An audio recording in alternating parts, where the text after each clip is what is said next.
Our scene is set on an average, ordinary night.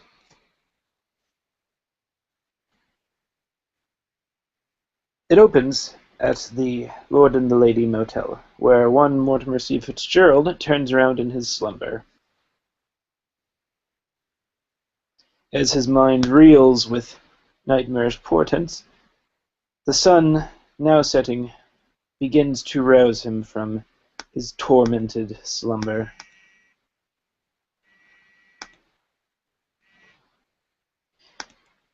And with enough successes, he does indeed wake up with a jolt. The current time is 8 o'clock. He gets up, straightens his hair, unchains himself, since he made sure to take Mr. Brehon's advice to ensure that he does not have any more sleepwalking episodes. Gets up, opens the closet, since unfortunately he ended up getting a room with a window, but it's just such a good view of the pool.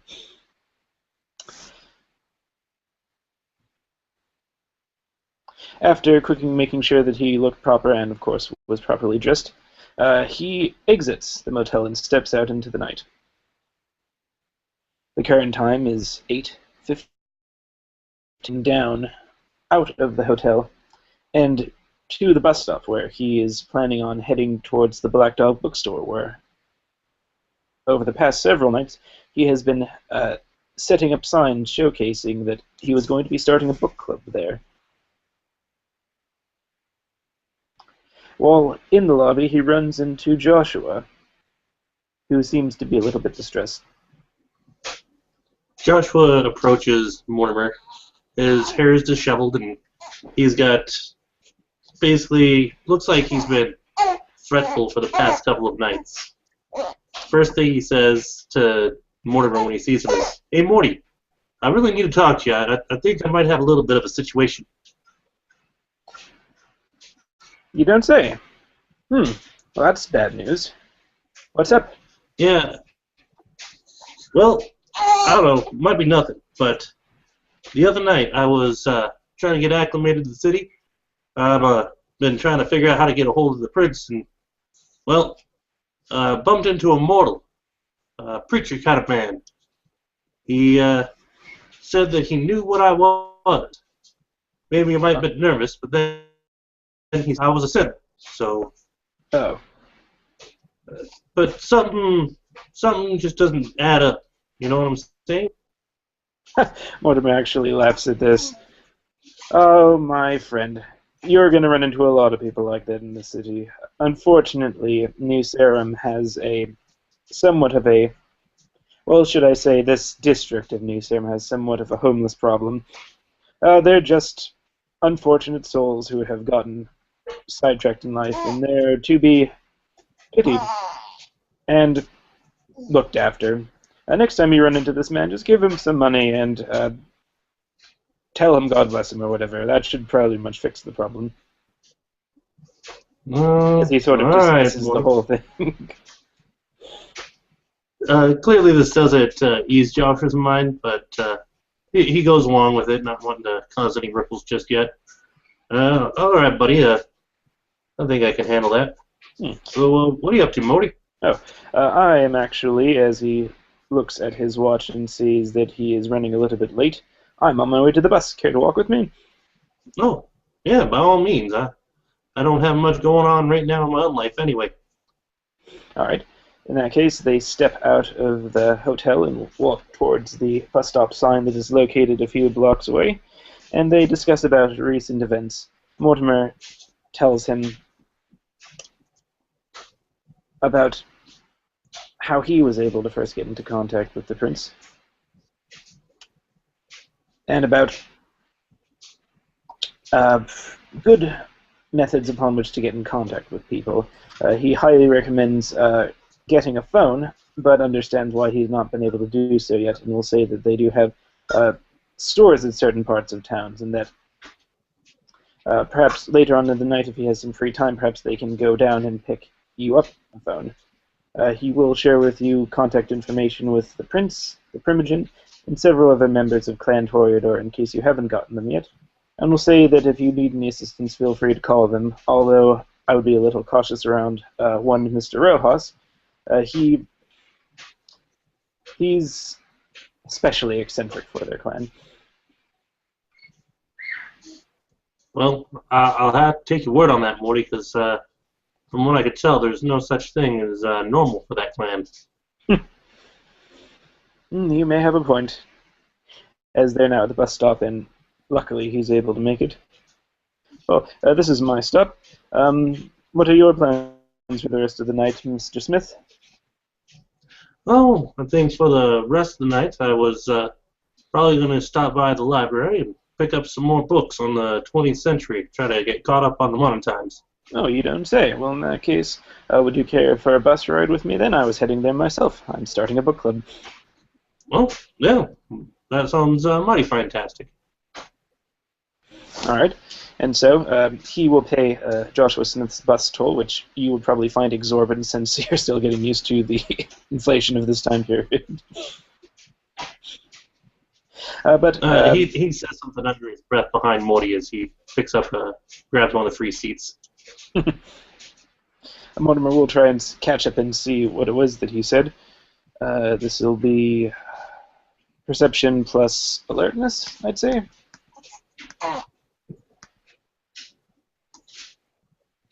So that's 5. You say it in like a whispered voice, so I'd say the difficulty would be like 7 or 8, correct? Yeah, I think that'd be a fair assumption. All right, we'll go with 8 for fun. Okay. Ooh. He did not hear what you said at all, as he just sits down. All right. The time is now 9 o'clock as the bus finally, after making several stops along the way, picking up Kine and possibly a few kindred alike as they go about their nightly business. As the two of them step out in front of the Black Dog bookstore, they head inside. Mortimer sees that he's got a little bit of a crown. It seems that there are at least several kindred or Kine still left in the city who at least are a fan of some of his earlier work. So he bids Mr. Smith adieu, and they go their separate ways. Mr. Smith off to another part of the library to continue his own research. Mortimer greets the Kine here with a bit of presents, which I believe is charisma plus, I'd say, expression. Actually, do you have the V20 book with you right now?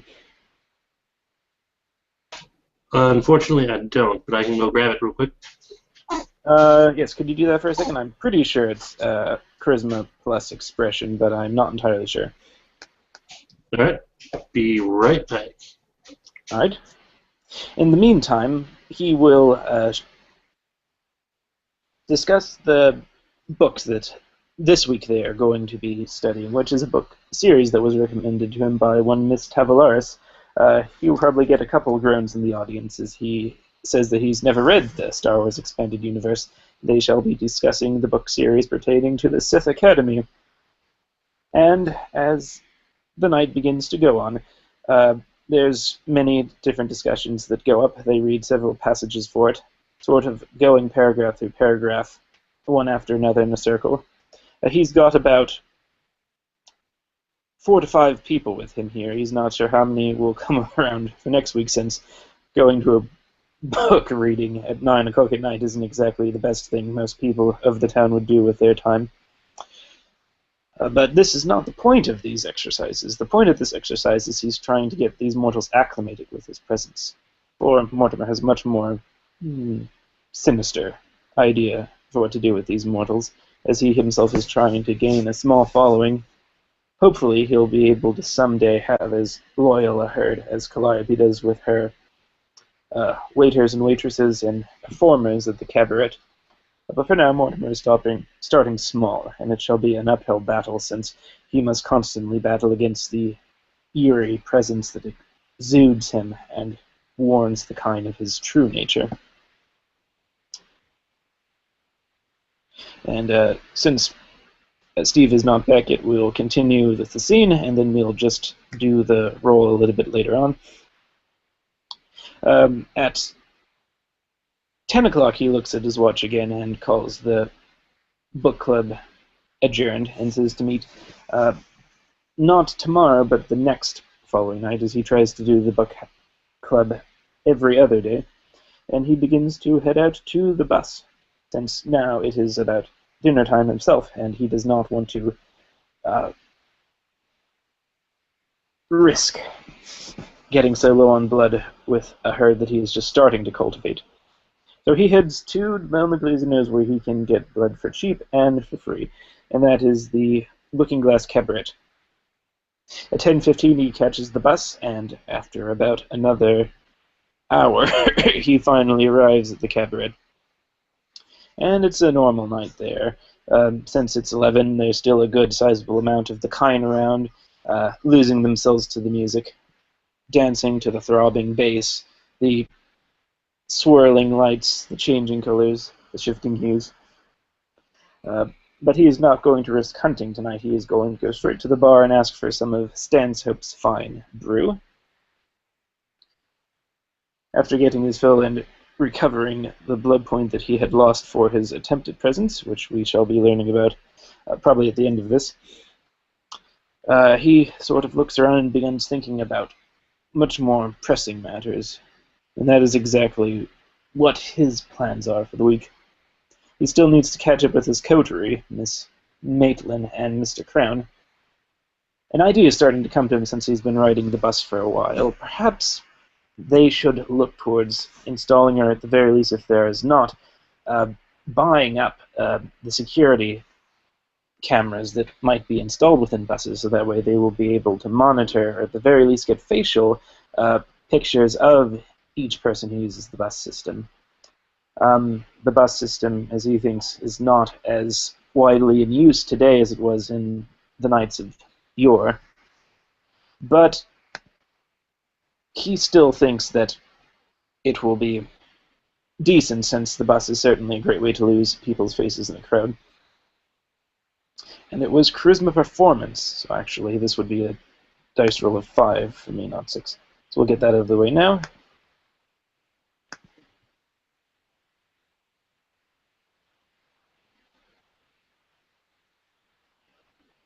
Alright, he does relatively well. The difficulty would be 9, so he would get a single success.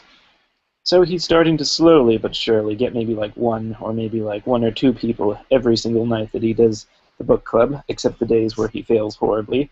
But his fame has been able to counter somewhat of the eerie presence that he exudes. So he builds slowly. Who knows how many nights or maybe even months it'll take before he's able to get his herd conditioned to the way that he wants them to. But enough about that, as his mind drifts from his herd back to more pressing matters at the Looking Glass. There's also the matter of the cult of Luna. He begins thinking again. He hasn't heard back from his friend yet, so he suspects that finding more information will be very tiresome and trying indeed. He has also yet to gain in contact with Mr. Crowley, much like his friend, Joshua. But then again, Mr. Crowley is a very reclusive kindred, and who knows the next time that he will be able to meet with him, maybe even break bread, so to speak. But after that, at 11:30, for the sake of keeping John in the scene as well, he ends up seeing Joshua walking into the club. Actually, I called you John on accident. Darn it. As Joshua has finished his research himself and has probably come to the club for the same reason that he has, as he just sort of waves over. Ah, Mr. Mortimer, how do you do? Pretty good. assume you're here for the same reason I am, as he sort of lifts up the Stanhope's room. Oh, yeah, that's one thing. The other's to try to put some of what I learned to the test. Oh, and what would that be? As I'd assume Well, Mr. I was Smith has learning a a little bit grin about... on his face.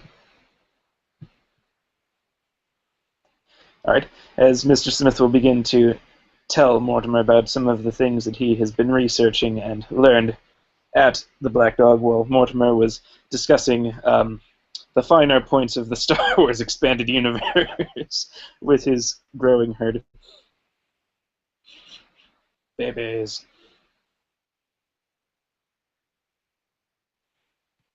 Ah, yes, but I was actually reading up a little bit on the 1950s, and, well, some of the technology that came out. I'm starting to understand a little bit more about these computers that are everywhere.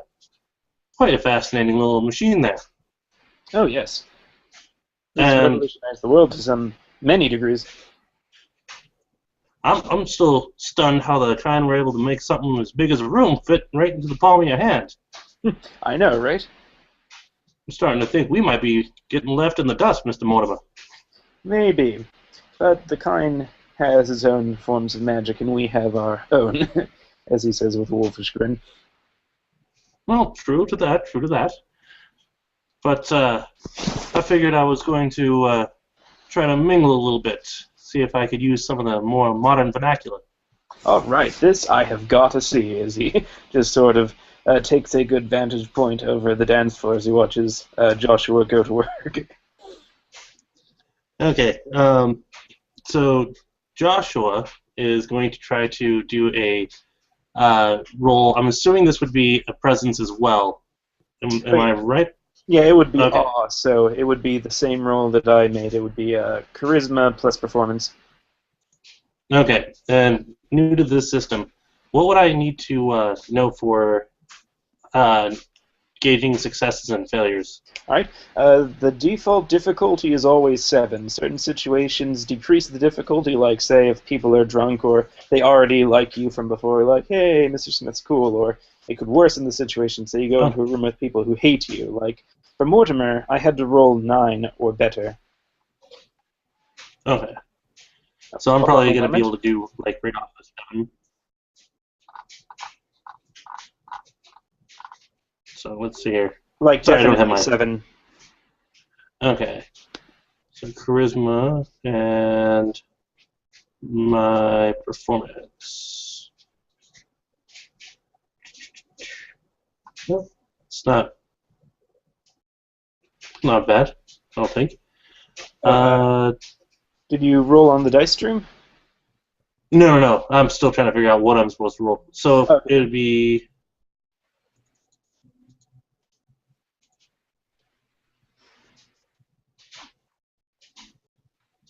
Did that pop up on the dice stream? Yes, it did. You can click the ones that are successes once, and they get a nice little circle around it. Click twice on the ones, and then click 3 times on the ones that the ones negate.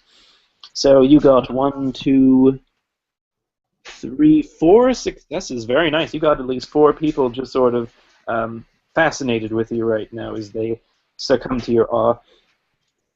Okay. Mostly what Joshua is going to be talking to them about is, the advances in technology. He's going to try to throw in more modern vernacular, but perhaps not getting it all entirely down. So using terms like, you're a real cool cat and calling people hip, chill daddy. I would assume that they would just sort of think you were being like facetious, and so they would have thought you were sort of the artsy type, like sort of a beatnik who uses old vernacular to. Maybe a bit, sort of, maybe a little bit of a hipster, I'm guessing. Yeah. Definitely, they'd get the hipster vibe from you. So you got like 4 lovely ladies fawning over you right now, or maybe 3 ladies and 1 man. Who never is in the looking glass? What you'll discover. As Mortimer just sort of does the golf clap from the bar area. Josh will give a slight bow and nod, and you'll see that he seems pretty happy with himself. He Oh, seems yeah. to love being the center of attention, like most of his time. If you would to pay attention to Mortimer for a second, could you give me a perception plus empathy roll? Yes. And I will try and roll manipulation subterfuge to try and hide that. Or do you think it would be presence and subterfuge? Because this is my expression that he's trying to hide. That's a good question. I'm not sure. Well, we'll just go manipulation subterfuge and make it more difficult. Okay. Okay, so that's going to... Oh, wait. I should have cleared that. My mistake. Okay. So it's only going to be 5. You got your roll, I got mine. I have just one success, so...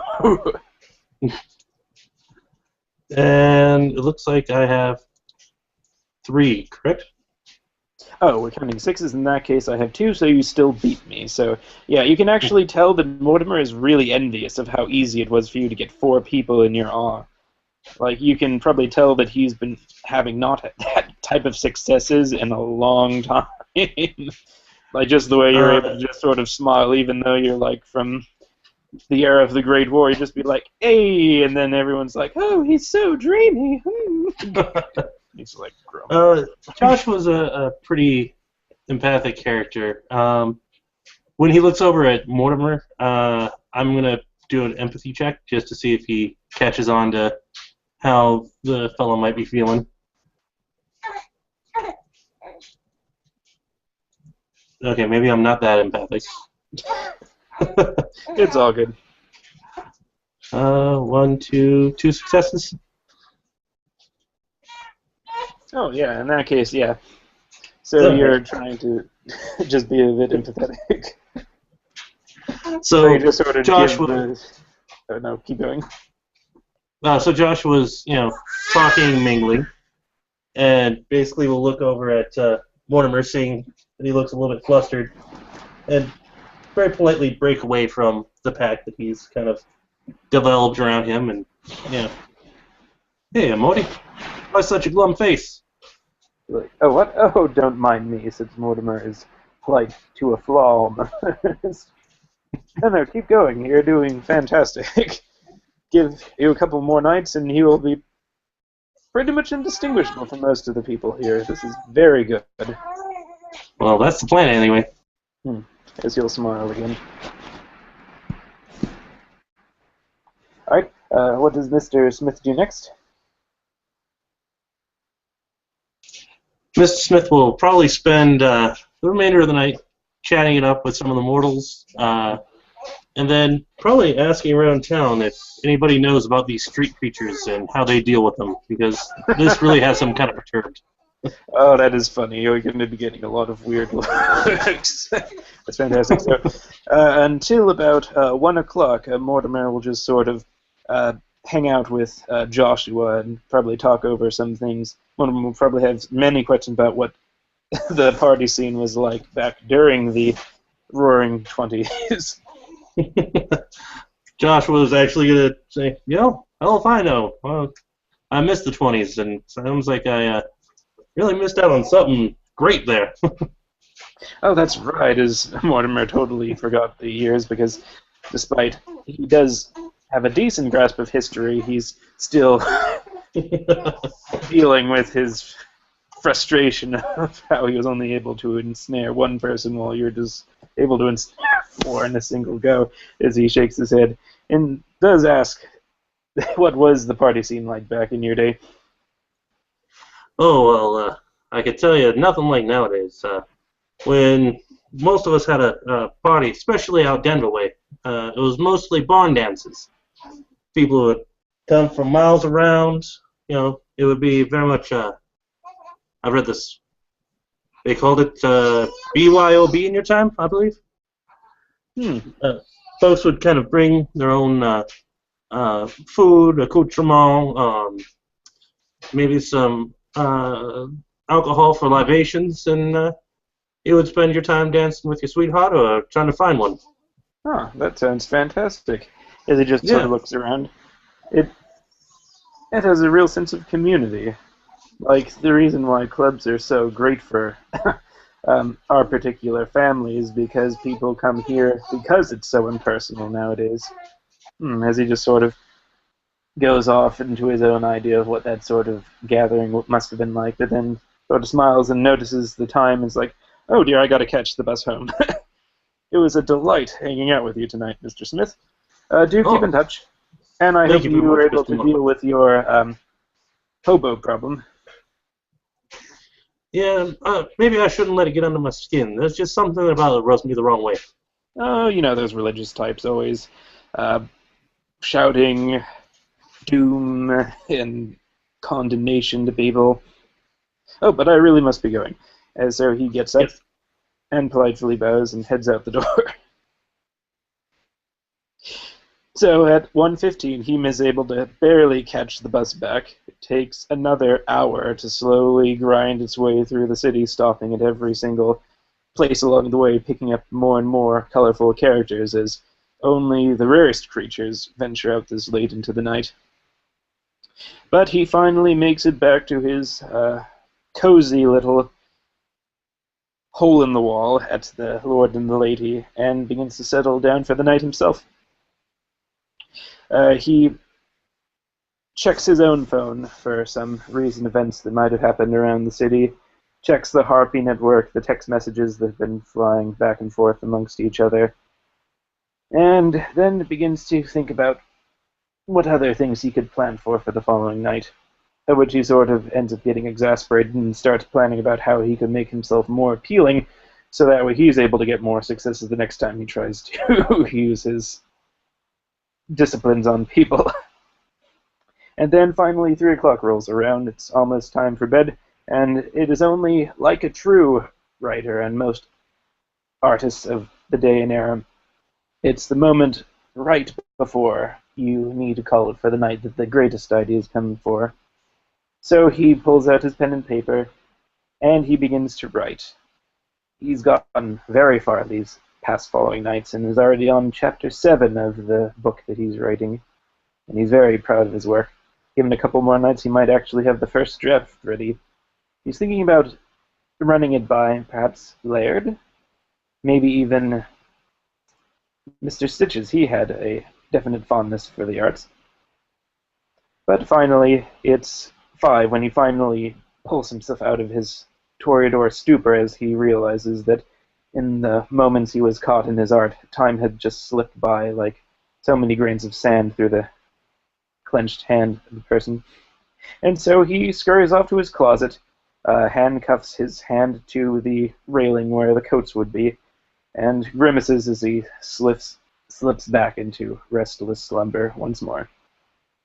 And that is a night in the life, or unlife, of Mortimer Fitzgerald.